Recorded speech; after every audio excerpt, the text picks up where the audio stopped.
Let's look at some strategies for dimensioning the location of, in this case, 4 mounting holes, but similar strategy for any geometry. Now we first need to decide where we're going to place the origin. In this sketch, the origin is placed at the middle of the geometry with symmetry left and right, top to bottom.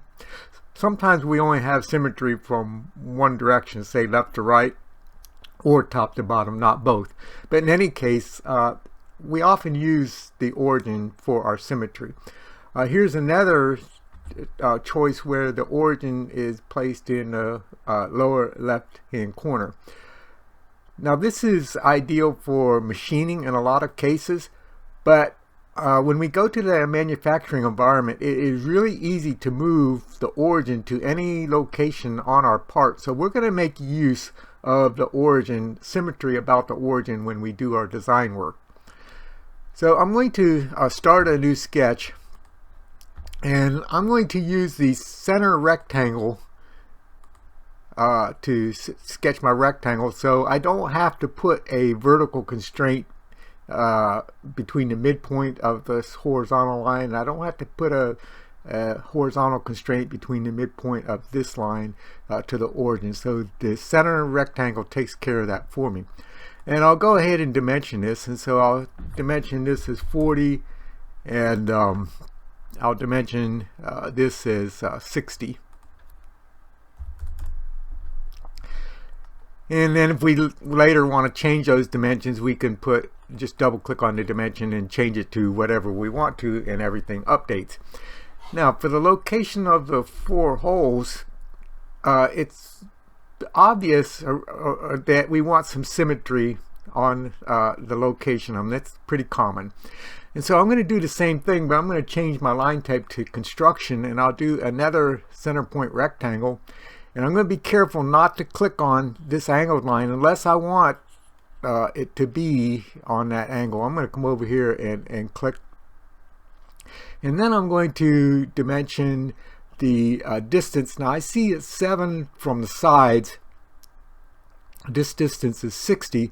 And so I'm going to select that dimension, and I'm going to say minus this 14, or the 7 plus 7. And then I'm going to dimension from here to here, and I'm going to dimension this distance as the 40 minus the 5 and 5, or the 10. So really the critical dimensions on a lot of assemblies is the distance between holes. So this isn't necessarily an offset distance from here to here. See, this offset distance is different, but the distance between centers of holes, so that one part will assemble with another part when we put the fasteners in here. And if we don't want this tied to, say, the outside dimension, we could just type in 30 rather than have it be a function of the outside dimension. And then we could either use the hole command to place our holes, or we could use for a circle. And so if we use a circle, I'm going to go ahead and put in a circle. Now I forgot to change my line type to object line, so I'll just hit X on the keyboard, and let me go ahead and turn that off over here, and I'll put in my additional circles. Now we have to be careful because there's an intersection right here.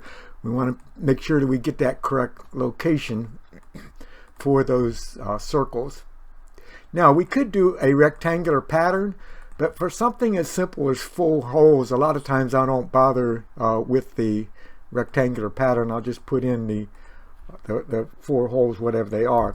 And I'm not going to dimension each one of these, so I'll do equal, and I'll set that equal to that. And then if I want to change the hole diameter, I change it in one spot. That changes it everywhere. Now there's some advantages of, though, rather than using circles, if we do a sketch circle and we try to do and then change the number of circles, say in a pattern, that doesn't automatically update our features.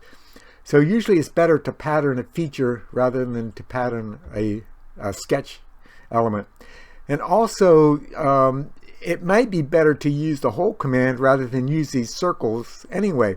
Now the hole command has more options that we need to fill out, but there's some advantages to that in that let's say we do a counterbore or a threaded or a countersunk. If we're doing 2D drawings, we can use the hole thread note to automatically dimension our holes for the counterbores, the threads, or whatever. And at some point in the future, I expect that we'll be able to automatically insert fasteners rather than manually inserting the fasteners, depending on the hole size, or even create the holes based on the fastener that we put in. The holes would be created for us automatically. So that's my take on how to create this sketch with only the dimensions that are needed.